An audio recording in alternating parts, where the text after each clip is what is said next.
Hello everyone, कैसे आप सब लोग? बढ़िया एकदम। तो आज हम यहाँ पर धमनी शारीर देखने वाले, one of the most important topic. 5 mark का आपको यूनिवर्सिटी में आएगा और इसके बाहर कुछ नहीं जाएगा। बहुत सारे बच्चे पूछते हैं भैया कि ये इनफ है क्या? तो it is not enough but more than enough. ठीक है, 70% से ऊपर आ जाएगी आपको इफ एंड बट। आप जो दिए हुए श्लोक रहते हैं वो याद कर लोगे और साथ ही साथ जो मैं बोलता हूँ वीडियोज में उसको ध्यान से सुन के डिस्क्रिप्शन अपने हिसाब से लिख पाओगे तो फॉर श्योर आपको बहुत अच्छे मार्क आ जाएंगे। लेकिन एक ही बात रहती है हमेशा कि वीडियो पूरा देखना चाहिए। ठीक है, लेक्चर पूरा देखेंगे तो ही समझ में आएगा, तो ही क्लियरिटी आएगी और तभी डिस्क्रिप्शन लिखते आएगा। ठीक है, जिनको नोट्स चाहिए वो मेरे को कांटेक्ट कर सकता है 78875596 पे। 7887559633 ये नंबर पे। ओके, चलो बिना देर के स्टार्ट करते हैं हम हमारा लेक्चर। व्याख्या से देखते हैं। ध्वामनाथ धमनी, उत्पत्ति भी और व्याख्या भी दोनों सेम। ध्वामनाथ धमनी, अब ये ध्वामनाथ धमनी का मतलब क्या है भैया?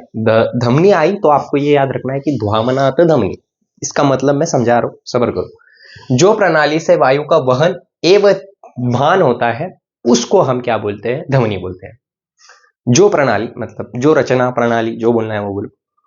जो अवयव, जो धमनी रहती है हमारी, उसका काम क्या है कि वो वायु का वहन करती है, वायु को एक जगह से दूसरे जगह ले जाने का काम करती है। उसको हम क्या बोलते हैं? धमनी बोलते हैं। ठीक है, ध्वामनाथ धमनी। ओके, धाम करती है, ध्मान करती है, उसको हम धमनी बोलते हैं। ठीक है, मूल स्थान क्या है इसका? तो नाभि इसका मूल स्थान है। क्या मूल स्थान है इसकी? नाभि। मूल स्थान मतलब मेनली जो सेंटर कहां पर है धमनी का? तो यहां पर हमारा सेंटर देखने को मिलता है हमको नाभि में। नाभि मतलब आपको पता होगा अम्बिलिकल। ठीक है, गुड। उसके बाद संख्या कितनी इसकी? तो देखो श्लोक बहुत ज्यादा इंपॉर्टेंट है और बहुत छोटा भी है। चतुर्विशंति नाभि प्रभवा अभिहिता। ठीक है, चतुर्विशंति मतलब 24, नाभि प्रभवा मतलब नाभि में इसका सेंटर है, और अभिहिता है ना, ये 24 देखने को मिलते हैं और नाभि इसमें मूल स्थान है। ठीक है, 24 यहां पर धमनी हमको देखने को मिलती है। 10 उसमें से उद्रक रहती, 2 अधोग रहती और 3 तिर्यक रहती। उद्रक मतलब होता है जो धमनी ऊपर के साइड जाती है उसको उद्रक बोलते हैं। जो धमनी नीचे के साइड जाती है उसको अधोग बोलते हैं। और जो धमनी क्रॉस में जाती है उसको क्या बोलते हैं हम? हमारा यहाँ पर तिर्यक बोलते हैं, हॉरिजॉन्टल, है ना। चलो एक चीज याद रखो, अब ये जो स्ट्रक्चर है ना ये बहुत ज्यादा इंपॉर्टेंट है। ठीक है, ये ध्यान से देख लो। ये गाड़ी का चक्का है। पहिया देखा है आपने कभी? आज के जमाने में तो नहीं, लेकिन आयुर्वेद के टाइम में कल्पना की हुई है कि जो चक्के रहते थे ना पहले जमाने में, चक्के समझते आपको? नहीं समझते होगे आप। बैलगाड़ी देखी है क्या कभी आपने? बैलगाड़ी के चाक, चाक देखे है क्या? व्हील्स देखे है उसके? वो देखना, तो सेंटर में उसके एक ये ऐसा रहता है और सेंटर में होने के बावजूद जो लाइन है ऐसे काड़ी काड़ी रहती है उसके, लोखंड की। ठीक है, ऐसे जाती है। देखना कभी आपने व्हील कार्ड को, तो ये जो रहता है ना ऐसे दिखता है ये। ओके, अभी मैंने मेरा पेन खराब कर दिया, अब नया लेना पड़ेगा। क्यों खराब कर दिया? क्योंकि वो ब्लैक और वो कंबाइन हो गया, कलर ही दूसरा हो जाएगा उसका। चलो कोई नहीं। तो ये जो चाक दिख रहा है आपको ये बहुत ज्यादा इंपॉर्टेंट है। देखो ये हो गई हमारी नाभि। ओके, यहाँ पर लिखा हुआ है नाभि। ओके, ये हो गई हमारी नाभि। Is it clear to all of you? Good. और ये यहाँ पर उसका सेंटर है और सारी चीजें इससे निकल रही है कि नहीं? देखो, और ये नाभि है हमारी, ये शरीर की बात चल रही है और ये किसकी बात चल रही है? व्हील की, बुलक कार्ड की। बुलक कार्ड मतलब बैलगाड़ी की। ओके,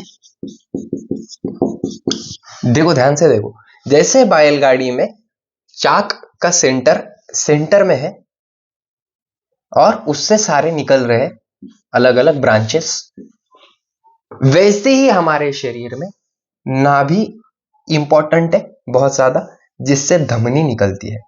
क्या निकलती है? ये हो गई धमनी हमारी। ओके, ये हो गई नाभि हमारी। ओके, सो ये एग्जांपल दिया हुआ है आयुर्वेद ने, बहुत ज्यादा इंपॉर्टेंट है, आपको याद रखना ही है। Is it clear to all of you? धमनी का एग्जांपल है, सीरा में लिख के आ जाओगे आप। होता है, मैंने भी यूनिवर्सिटी के पेपर में जो सीरा का पॉइंट था वो पूरा के पूरा इसमें उतार दिया था। धमनी, सॉरी, धमनी स्नायु में उतार दिया था। जितना सीरा है उतना पूरा स्नायु में उतार दिया था। गए थे मेरे 5 मार्क। तो ये गलती मत करना, आप ध्यान से देखो। Okay, good. चल, तो ये यहां पर हो गया आपका नाभि हो गई। जो नीचे के साइड जा रहे हैं, नीचे के साइड, ये देखो ये नीचे के साइड है ना 3, इसको क्या बोलते हैं हम? अधोक बोलते हैं, अधोक धमनी। ठीक है, अधोक का मतलब ही नीचे जाने वाला होता है। ठीक है, और जो ऊपर के साइड जा रहे हैं, देखो ऊपर के साइड जा रहे हैं क्या, इसको क्या बोलते हैं हम? उद्रक बोलते हैं। और जो ऐसे क्रॉस जा रही है, ये क्रॉस, ये ठीक है, ये क्रॉस धमनी जो जा रही है उसको तिर्यक बोल देंगे। समझ में आ गया आपको? कंसेप्ट ही समझ में आ गया होगा, आप समझने की आप टेंशन ही नहीं, आप धमनी समझ में आ गई हमको, चलो कोई नहीं। अब इसके प्रकार एवं कार्य देख लेते हैं। तो जो उद्रक है उसका कार्य क्या है? शब्द स्पर्श रूप रसगंध। कहां पर पढ़ा? हाँ, आयुर्वेद निरूपण में जाके देख लेना एक बार, पदार्थ विज्ञान का चैप्टर। ओके, तो आयुर्वेद निरूपण शब्द रूप रसगंध, इसका कार्य में बहुत ज्यादा इंपॉर्टेंट है। ये उच्छ्वास निश्वास में बहुत ज्यादा इंपॉर्टेंट है। साथ ही साथ जितने भी उदरक के कार्य रहते, जितने भी ऊपर के साइड के कार्य रहते, जितने भी ऊपर के साइड के कार्य मतलब जो भी काम रहते हैं, वो कौन परफॉर्म करती है? तो उदरक धमनी परफॉर्म करती है, ऐसा आयुर्वेद का बोलना है। उसके बाद की बात देख लेते हैं, और साथ ही साथ जो उदरक है वो शरीर का धारण भी करने का काम करती है। अधोक क्या करती है? मल मूत्र वात पुरुष शुक्र आर्तव इत्यादि, जितने भी नीचे के पार्ट्स है, मतलब जो अम्बलिकल कॉर्ड के नीचे के जितने भी है और अम्बलिकल कॉर्ड के ऊपर के जितने भी है, उसको क्या बोलेंगे हम? उद्रक बोलेंगे। अम्बलिकल के ऊपर के जितने भी है, नाभि के ऊपर के जितने भी कार्य होते हैं, वो किसके वजह से होते हैं? तो सिर्फ और सिर्फ उद्रक की वजह से होते हैं। और जो अधोक मतलब जो नाभि के नीचे के पार्ट है अधोक वाले, वो कार्य किसकी वजह से होते हैं? अधोक धमनी की वजह से। मल हो गया, मूत्र हो गया, वात हो गया, पुरुष हो गया, शुक्र हो गया, आर्तव हो गया, ये सब किसकी वजह से बाहर निकलते हैं? तो अधोक की वजह से बाहर निकलते हैं। उसके बाद तिर्यक, तिर्यक देखो, श्वेत का वहन। ठीक है, तिर्यक श्वेत का वहन करने का काम करती है। ये जो तिर्यक धमनियां रहते हैं ना, तो रहते तो चार ही है, लेकिन ये जो चार धमनियां रहते हैं ना, वो सैकड़ों के, हजारों के, करोड़ों के संख्या में डिवाइड होते चलते, बाद में उनके अलग अलग ब्रांचेस बनते चलते। ऐसा आयुर्वेद ने बोलेगा, मैं तो मेरे दिल से पढ़ा नहीं रहा हूँ, रेफरेंसेस से पढ़ा रहा हूँ सारे। ओके, समझ में आया? उसके बाद महत्व क्या है इसका? जो धमनी है इसका महत्व क्या है? तो सबसे ज्यादा महत्व इसका, धमनी में छेद रहते, देखो बारीक बारीक पोर्स देखने को मिलते धमनी में हमको। ठीक है, ये पोर्स के वजह से क्या होता है? जो रस धातु है उसका क्या होता? उपचय होता। उपचय मतलब एनाबॉलिज्म होता। ठीक है, और ये एनाबॉलिज्म होने की वजह से क्या होता? कि रस का उपचय होता। ये जो छिद्र दिख रहे हैं आपको, छेद, ठीक है, ये जो पोकल वाइड दिख रहे हैं, जो क्या बोलते हैं छेद को? अभी बोला था ना मैंने, भूल गया मैं, चलो कोई नहीं। उसके बाद की बात कर लेते हैं हम, इंद्रियों का पोषण करना। As I said to you कि ये इंद्रियों का पोषण करती है। कितने इंद्रिय हमारे पास? 5 इंद्रिय, चक्षु, श्रोत्र, कान नाक घसा, कान नाक त्वचा, भूल गया मैं, चलो तुम मेरे को 2 बोल देना।